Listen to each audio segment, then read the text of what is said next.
Mike McCool here with the Royal Examiner. I'm in our studio this morning, and with me is Glenn Youngkin.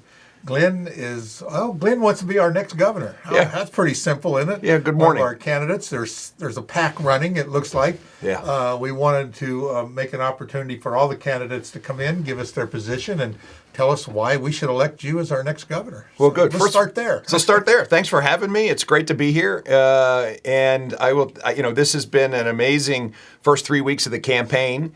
We've been working on this a long time, but this has been a long time coming for me. In that last summer, I got up out of my chair and I started to really assess what was going on in Virginia. And I looked at our economy and I looked at what's happened at the consistent threat to our constitutional rights and our God-given rights, and saw people out of work. And I was so frustrated with my home state. You know, I'm a homegrown Virginian.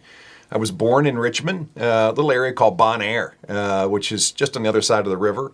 And then my family moved out to Chesterfield. And in 7th grade, my dad lost his job. And that happens. But Sure. It turned our family upside down in a big way, Mike. And my mom was really the anchor of our family. And she got a good job down in Norfolk. And we moved to Virginia Beach. And I went to middle school and high school there. I learned a lot during that process. I got a job when I was 15 to help out. I was taking out the trash and washing dishes at a diner down at Virginia Beach.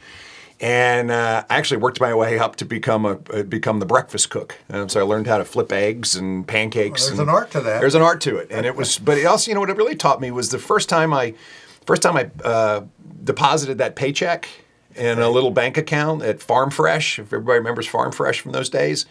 And it really seared into my heart the real value of work. And that was really important at that time in my life, because I was able to help out a bit with my family. And that also taught me a real lesson. Hard work matters. I knew if I wanted to go to college where I wanted to go, I was going to have to go on a basketball scholarship. So I worked really hard to get one. Right. And I ended up... Glenn ducks when he comes through the door. Yeah. So. Well, sometimes doors aren't made for people my size. But I had a chance to play basketball in college, and that was great.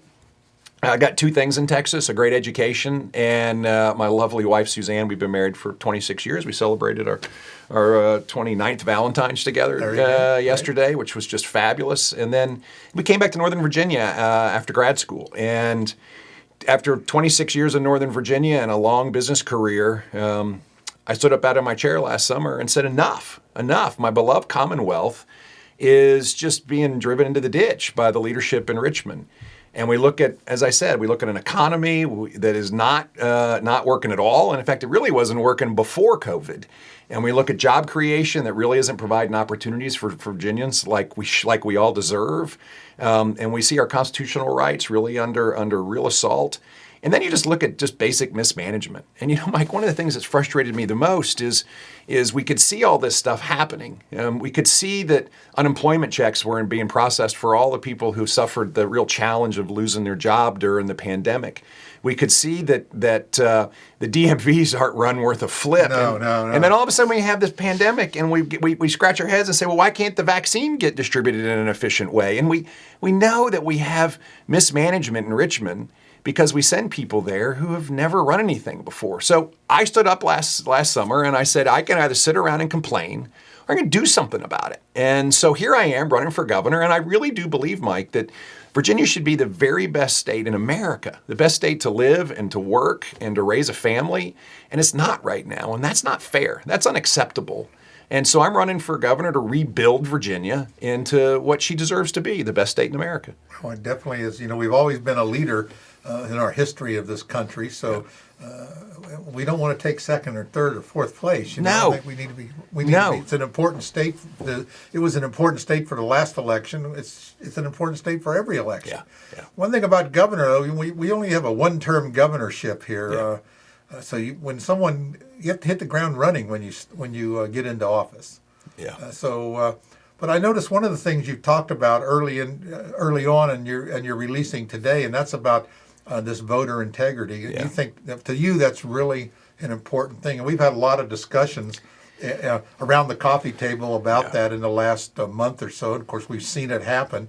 And so what say you about that? Well, first of all, your comment around this being a one-term job is really true. And And I think first and foremost, there's a lot of people running for governor who I think want the title, or maybe or just, stepping stones. just kind of want to be governor. And Mike, I tell you, I want to do the job. I want to do the job like nobody's ever done it before. I want to do the job for Virginians. I actually believe that the role of government is to work on behalf of Virginians, not tell them what to do or impose things on them. And that's really core to my philosophy. And we've got a whole bunch of problems to solve, but you got 4 years to solve them, so you better pick the most important ones. Exactly. I had a great mentor once who said, listen, the greatest leaders actually work hard on the right things, and the mediocre leaders spend a lot of time on the wrong things. Right. And this is where the governor has a real responsibility to work really hard on the most important things. And this is where I get to voter integrity. So voter integrity is one of the top things that we need to address. Listen, it's not a Democrat issue. It's not a Republican issue. It's a democracy issue. And we across our country and in Virginia have really lost trust in the process and the outcomes. I mean, even in 2019, the Democrats were pushing bills in Washington to really address voter integrity. And so to spend time on this today as we head into the November election, this is a critical thing for us. And so there's 5 things that I really think we need to do. By the way, I'm not one of these people that rolls out 15 and 20 point plans, because nothing ever happens. We got 4 years. This is a common sense approach to actually addressing the issue that we have people who don't trust our election process or the outcomes. And so let's get this right. First, we need to establish the independence and transparency of the Department of Elections. I mean, this is really clear. Make it independent so that nobody worries about what's happening, and make it transparent. Second thing we need to do is just clean up the voter rolls. This past year, they actually suspended the normal practice of actually making sure if you've passed away or you've moved away, you're off the voter roll. This is not hard. Let's just do this. It's not hard. My mother-in-law just recently passed away, and like 2 or 3 days later, a letter showed up to the estate of, and they'd already deleted her credit cards. And so they know instantly when this happens, and why the state can't get this right when the public sector does it flawless. This is not hard. So rocket science. So an independent and transparent Department of Elections, clean voter rolls. We actually need to make sure that we are truly focused on the process of counting the votes, right? So we need to make sure that we have observers, and we just need to make sure that the machines are audited well, right? Right. We need to enforce voter IDs that are actually real voter IDs. I mean, the idea that you can walk in and vote with a school ID or a work ID when you can't buy beer or board an airplane without a state-issued ID. You can't get a library card without 3 forms of identification. Yeah, it doesn't make any sense to me. And so this is a really straightforward approach of making sure that we have independence, that we have clean voter rolls, that we have solid voter ID, that in fact mail-in ballots are just legitimate, and they arrive on a timely basis. And then finally, the votes are counted well. This is not hard. And we don't need 20-point plans. We just need to do these 5 things. And if we do these 5 things well, which I will do when I'm governor, we will make sure that Virginians actually trust the process and trust the outcome. Right. Well, what you learn in management school, you can narrow it down to, inspect what you expect. Yes. And that goes back to this voter integrity. Yeah. And also one of the things you mentioned too, and I always like to pound on, is that we spend so much time on the urgent that we forget about the important. Yes. And those are all you got to do is remember those 2 things, and things will work. Well, I agree. And this is why I think the job of governor is very different than being a politician. Okay. And I think we keep sending politicians to do this. I mean, everybody in this election process, except for me, I think, has actually wants this job. They've run for these political offices before. They've served for years and years and years.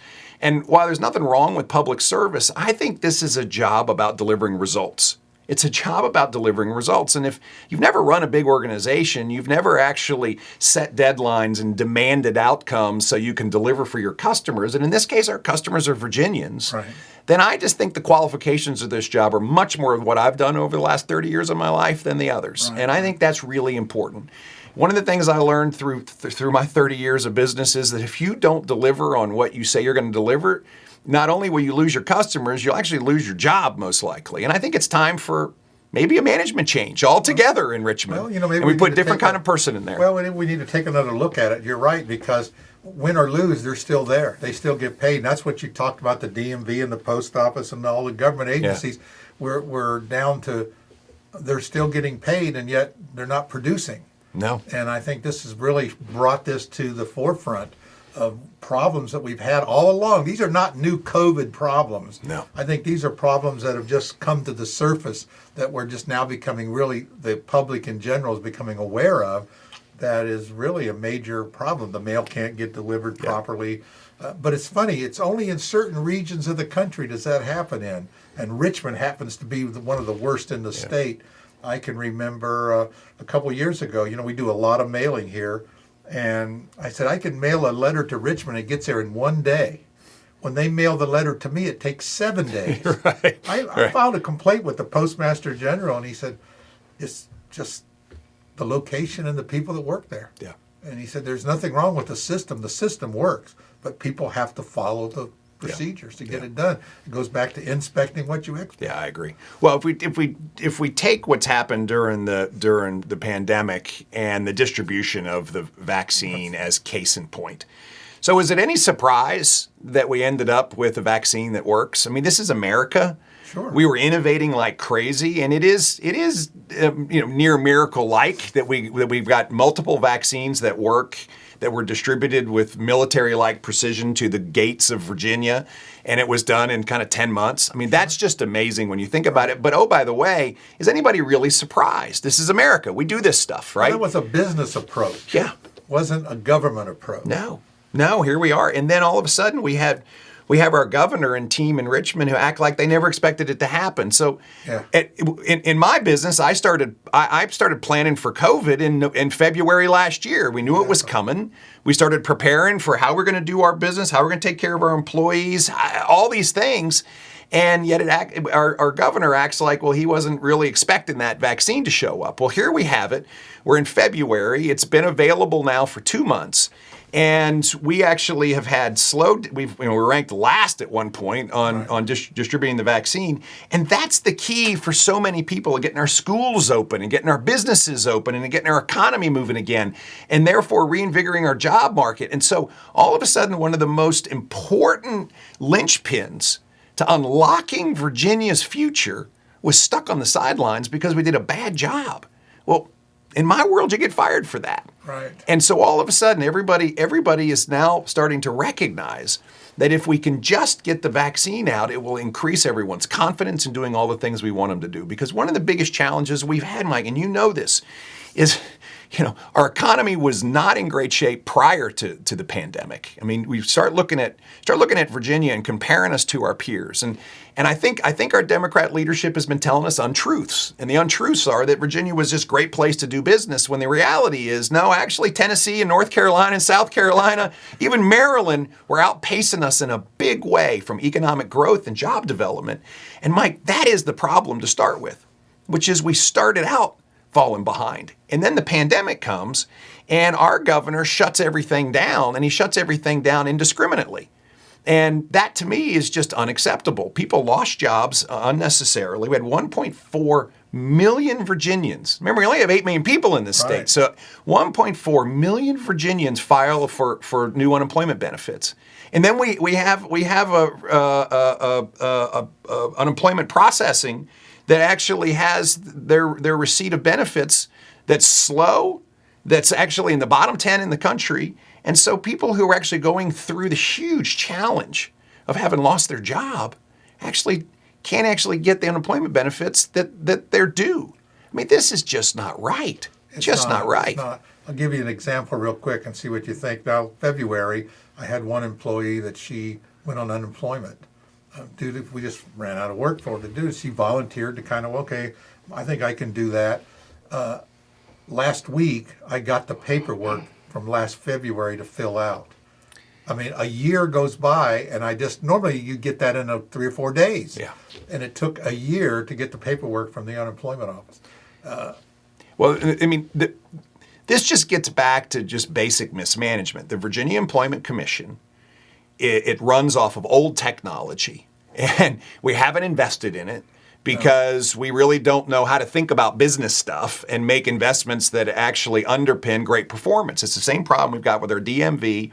It's the same problem that we've had in the vaccine distribution, in that we don't think about what to invest in to allow us to have great performance. This is unacceptable to me, totally unacceptable. It's why I'm running. I mean, this is why I'm running. I have watched for the last number of years that, first of all, Republicans lose year after year after year. Republicans haven't won for 11 years.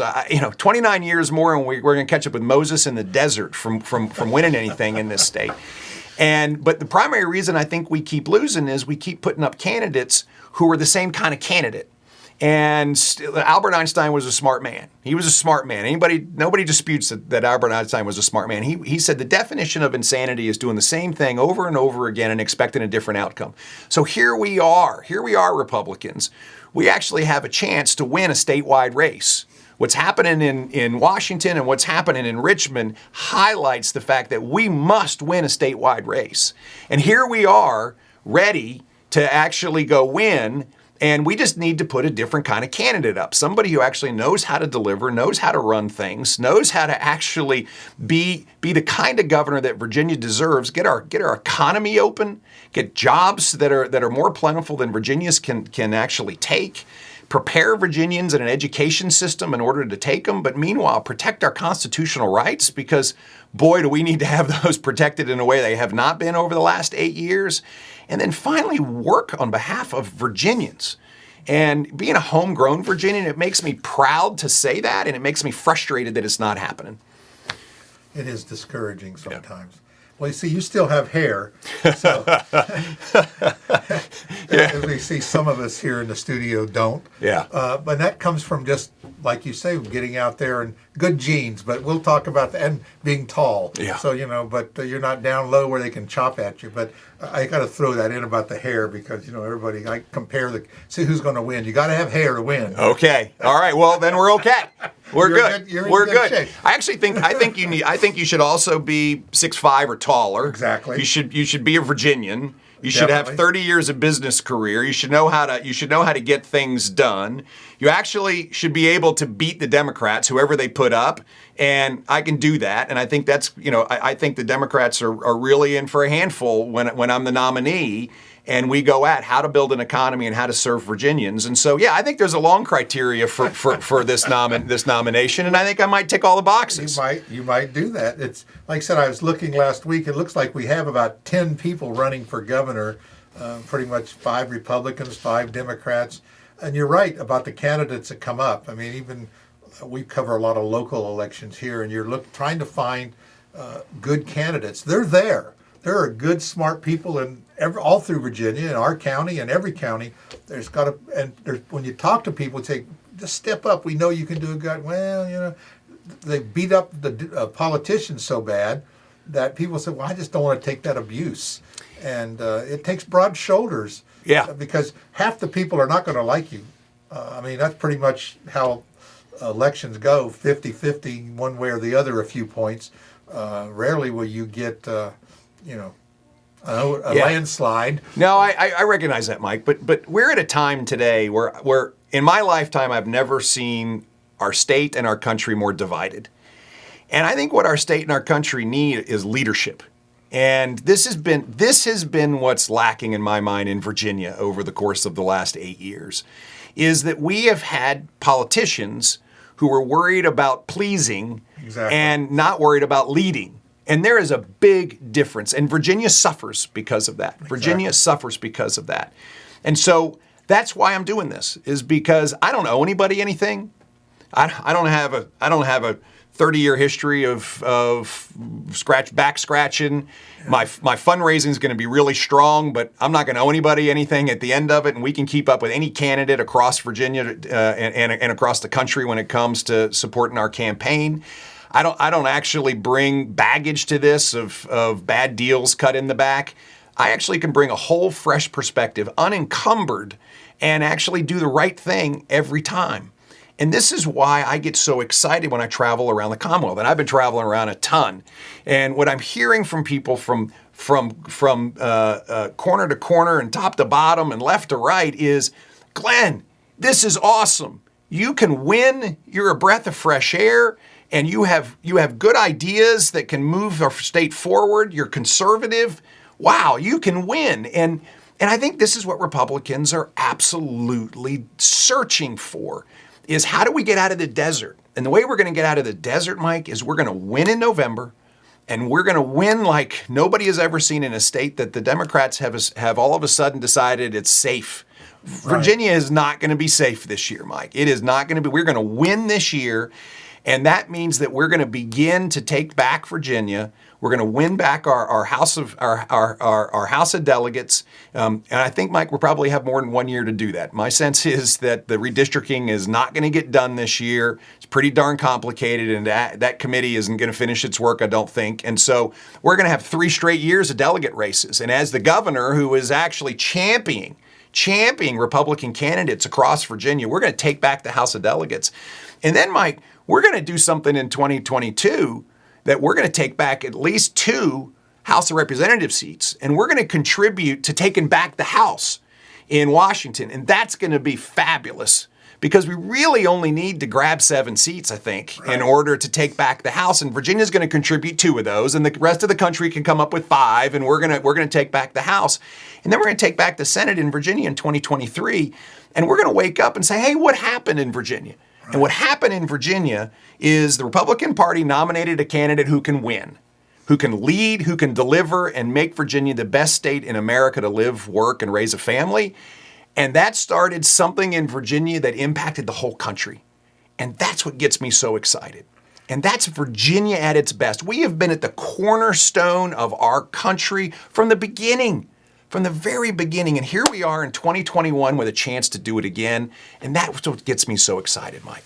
Well, I hate to snap that down because when you said all that, I'm thinking, well, here's a guy that wasn't running for governor, and then last summer you had this brainstorm idea of an initiative to help during the COVID. And I want to touch on that because that, to me, shows a leadership that had to come out of no gain for you. Why don't you tell us about that? Well, thank you for raising it. It's the Virginia Ready Initiative, and I guess I want to be really clear. This is not political. Right, so this is not political. This is something that came about. And I've stepped out of it because I don't want it to be political. But last April, my wonderful wife, Suzanne, and I were really feeling called into doing something to help everyone who had been impacted during the pandemic. And the reality was that you see so much job disruption. Companies were closed, churches were closed, nonprofits were closed, and people were losing their jobs. And so we actually decided, based on the kind of famous saying, teach a person to fish, feed them, give a person a fish, feed them for a day, teach a person to fish, feed them for a lifetime. Exactly. And we decided that there was a training initiative that could be started to really help the Virginians who had their jobs disrupted find new careers. And so I called around employers all over Virginia, and what I found was, one, they all took my call, and second of all, there were tens of thousands of jobs that were available, unfilled, and one could actually get those jobs with a credential from a community college. Not a 4-year degree, not $80,000 in debt, right. But literally a 6 to 12-week credential in training from the 23 community colleges in Virginia. Amazing, isn't it? And so all of a sudden we put together in a very short period of time, it took us about 10 weeks to get the jobs categorized, get the community college organized, get all the technology up and running, and off we went. And what Virginia Ready then said was, if you've had your job interrupted, you've been furloughed, you've lost your job, your hours have been reduced, you're having to work 2 jobs in order to make things work, which so many Virginians do. It's why I love Virginia. I mean, the grit of Virginians is amazing. But here we go. Folks needed a little help. This is not a jobs program, because they actually had to sign up. They have to take night classes or weekend classes and earn a degree in technology and manufacturing or in healthcare. And there are literally now 34 jobs that have thousands and thousands of openings. And so when you finish, Virginia Ready pays you $1,000. And it is an achievement award. It's like when you get a new job, you get a signing bonus. Sure. This is an achievement award. Again, not a handout. And now we have, on average, into Virginia Ready, about 150 people a week across Virginia sign up. And I think there's nearly 2,500 people starting the process, in the process, or out of the process. This is amazing stuff. And all it tells you is you don't need big government to come rolling in and actually create these master plans in order to accomplish something significant. This was accomplished through individual initiative, business support, the existing community colleges that already have these programs, and oh, by the way, the real ambition and grit of Virginians to actually have careers, not handouts, but careers. That got me so excited that it really is one of the reasons why I look at the role of governor, and I said, this is not about big government. This is about facilitating outcomes, helping people get where they need to get to in life, not by creating handouts, but by facilitating pathways for them to get there. Right.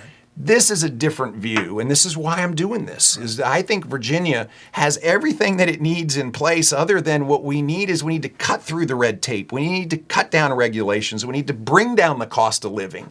We need to be practical on outcomes and say, yes, we're going to get the vaccine out. We're going to get the schools open. We're going to get unemployment checks out.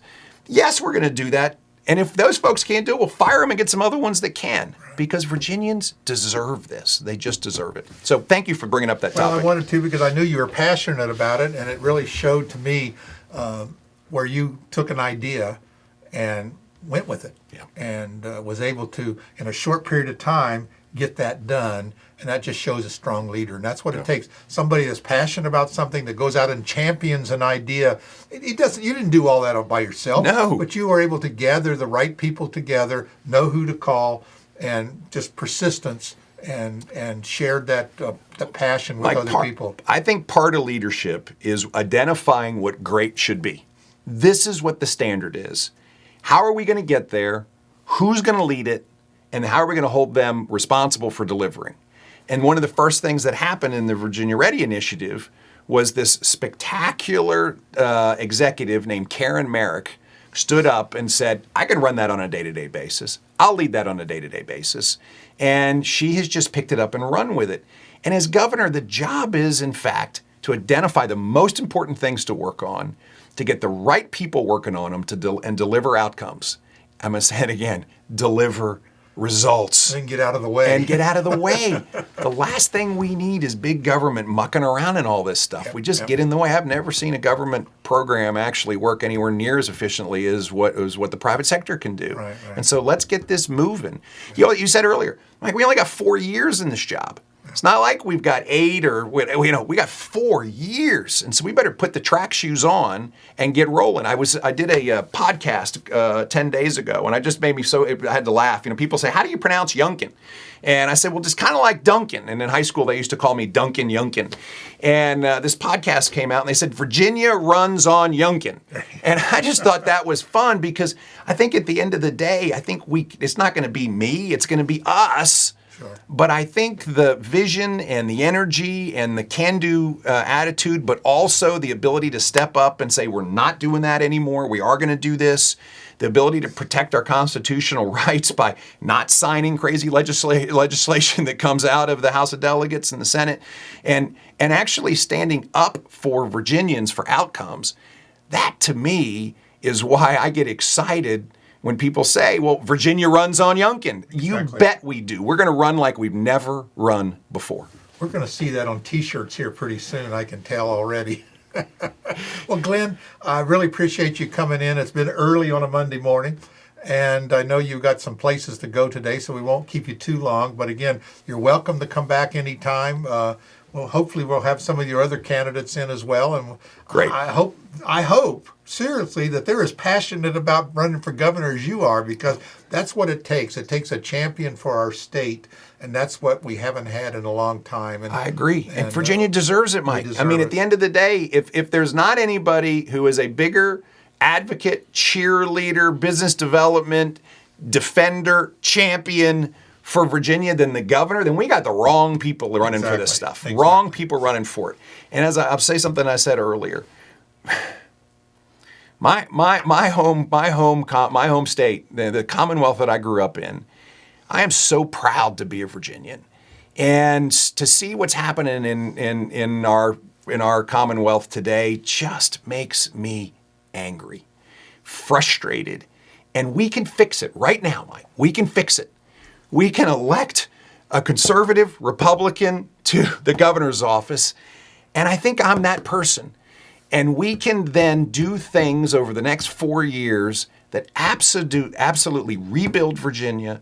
We can have a new day that people in Virginia have never seen before, and Virginia can get back in the spot where she deserves to be, which is the very, very best state in America to live and work and raise a family. And that gets me so excited. I cannot wait to do the job. we appreciate you taking this effort to do this, and it's a lot of hard work. But I think the rewards will be there, and if we can get people behind you, it'll go that way. Thank you so much. I Thanks so again. appreciate you having me early on a Monday morning. Well, that's great. We really appreciate it. Thanks again. Thank you.